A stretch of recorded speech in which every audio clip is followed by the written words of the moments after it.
Sticking with our line opinion panelists, let's turn our attention to another issue we're expecting to come up in the session next month. And that would be gun control.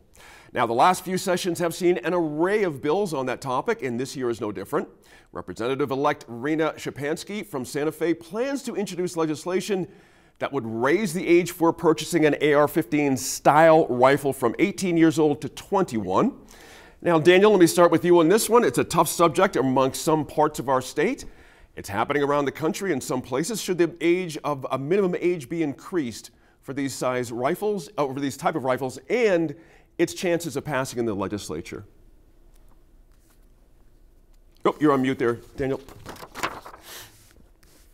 Sorry about that. I think these are examples of feel-good types of things that you want to do. Here's why I say that. You look at many examples of the things that are going on today, whether they're mass shootings or whether they're just individual crime. Most of these people can't get guns. They're either happening in communities that have strict gun control laws, or they're people who, if they went about getting guns the right way, they wouldn't be able to get a gun. So, you know, raising the age it's not necessarily the thing that I think is going to have the consequences. Do I think it has the chance of passing? Guns are one of the few things in the legislature, especially in New Mexico, that is not necessarily a party issue. It's a rural-urban issue. You start talking about limiting opportunities for guns, purchasing guns, having guns. I can tell you right now, you could be one of the most liberal Democrats from way northern New Mexico, and you're suddenly going to be sitting next to Candy Azell from Roswell and saying, yeah, we're not, my constituents aren't for this. It's a real issue between people in Albuquerque, Santa Fe versus really the rest of the state. So I think you're going to see some of these things brought in. I think you'll find a lot of these things will get turned into some sort of studies and memorials, but I don't foresee there being a huge desire from especially a heavily rural state. And after redistricting, more legislators representing rural New Mexico, I don't think you're going to see a lot of movement on anything that limits people's ability to purchase or utilize guns. Senator Snyder, let me ask you this, though. I mentioned other states have passed similar bills, including California and New Jersey, but California, of course, you might have heard, U.S. Appeals Court in Cali struck down the age change, claiming it violated the Second Amendment. And we have the Benny Hargrove Gun Safety Act here locally, expected to be reintroduced this year by Representative Pamela Herndon. That's the firearm storage bill, make it a crime if a child gains an unauthorized access to a gun. These things are difficult, aren't they? They're hard to get a majority opinion on. But I'm curious on the AR-15 type ban or raising the age limit. Are you with Dan on this? Not a viable idea at this point?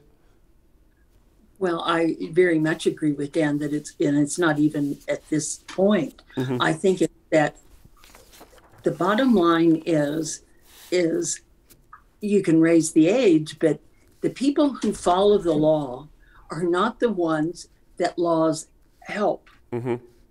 I don't see it stopping in any way. I think that just because we didn't see illegal drinking go down when we raise the age on what legalized drinking.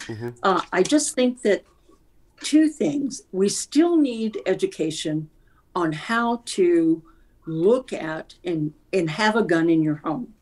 I've been, because of a number of different reasons, I myself have been looking to see what the options were for me and talking to friends who have them, and the education part. But I don't think everybody looks at that first. They just say, something happened, I want a gun. They go out and they find one. And I think it's just like drugs. If you want a gun, you can find one. So I'm not sure that just saying that you have to be 2 years older or 3 years older is going to buy a gun, is going to actually stop people getting guns. Senator Feldman, let me get you in on this. In the Benny Hargrove Act as well, I should mention the proposed law doesn't specify how a gun should be stored, but says gun owners could be fined $1,000 for storing a weapon in a way that would allow a minor to gain unauthorized access. Not quite sure how one would determine that beyond walking into somebody's home and determining this. But in the overall, Senator, are you anticipating some kind of movement on guns in weaponry here in New Mexico, or are we sort of just posing here, as they say? No. Okay. I am expecting some action this time. when you have a 20-seat majority in the New Mexico House for the Democrats, I think you can expect something. And I think the Benny Hargrove Act is a likely one to pass. It makes sense that gun owners should store their weapons safely in gun safes or with trigger locks. And that their children should not have the easy kind of access that has led to school shootings. And I think that there's some consensus on that from both rural and urban legislators in the House. It'll be a little bit more difficult in the Senate. But remember, the legislature, after the last election, when there was a Democratic sweep, did the heavy lifting. And the heavy lifting in terms of gun safety was background checks and and last time a red flag law. That's right. Both of those are already on the books.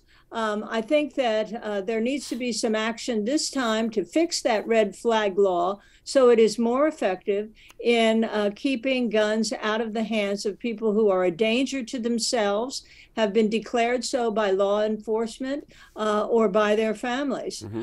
So I think that's going to be maybe more likely than the age limitation. But I want to remind you also that we already have an age limitation on certain types of assault weapons. Right. That is 21. It's just closing a loophole for these particular assault rifles that Rena Stepanski is putting forward her legislation. So I think probably most likely there will be, for the things that don't pass, there will be an Office of Gun Safety established to look into more of these.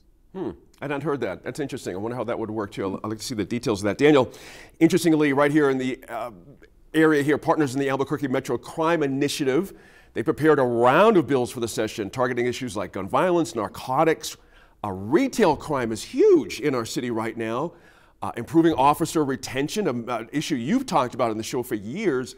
Is it important for the legislature to give these bills a hard look for what's inside them, but also give them some legitimacy? How does this work when it comes to actually sitting down amongst fellow legislators? Yeah, so I think there's a couple things. First of all, there are some issues that are local issues, right? There's some issues, problems that are Albuquerque's problems that I don't think the legislature should try to fix. It's the city council and the mayor, they got to fix them, sometimes the county commission. But where you have to take a look and say, where are we an impediment towards making things better, right? And so, when you start looking at one of the problems that arises out of a lot of the stuff that, my good friend Senator Feldman talks about, who I love dearly, when they talk about, we're going to look at, should people have these guns? Should people have these guns? The question becomes, who's the ones that are going to make these decisions, right? So police officers start saying, we already have an already overtaxed police department. We don't have enough people, but now we're going to give them 4 more laws that anybody can pick the phone up and say, go check on this person, go do this, go check on that. So, that's where I think there has to be some serious discussions. I think it also has to do with figuring out, but the legislature's key when I was there, we were the kings and queens of unintended consequences, right? We said, hey, we're going to help get retired police officers back to work faster by letting them go back to the police departments. Well, we passed that bill. Lo and behold, it didn't help rural New Mexico. Everybody came back to Bernalillo County and Los Alamos and Santa Fe. So we had to go in and then put caps on it. So I think you're going to see a process where hopefully legislators are listening to some of these local entities, the sheriffs, the county commissions, the city councils, and saying, okay, where can we help you? As I found out when I was in the legislature, the best decisions for Roswell are not made in Santa Fe, they're made in Roswell, right? And so you've got to find a way to streamline assisting the local governments making decisions and stop trying to be the person, from 300 miles away that says, I can solve your problem. Gotcha. Unfortunately, I think the legislature has done the opposite sometimes. They have created unnecessary harm by preempting local action. And that's a problem. For example, in the early 2000s, the legislature preempted local governments from enacting concealed weapon laws, concealed carry laws. And so Albuquerque had wanted to do that, and they were forbidden from doing that by the state. I'd forgotten all about that. That's a good point there. Thanks again to our Line Opinion panelists. We'll meet back here one more time in about 15 minutes to talk about the possibility of modernizing our legislature by paying lawmakers But first, an exclusive one-on-one interview with the state representative who will play a huge role setting the agenda when the session begins. Javier Martinez represents New Mexico's 11th State House District in the heart of Albuquerque, and he's been nominated to become the next House Speaker. Here's New Mexico in Focus correspondent Russell Contreras.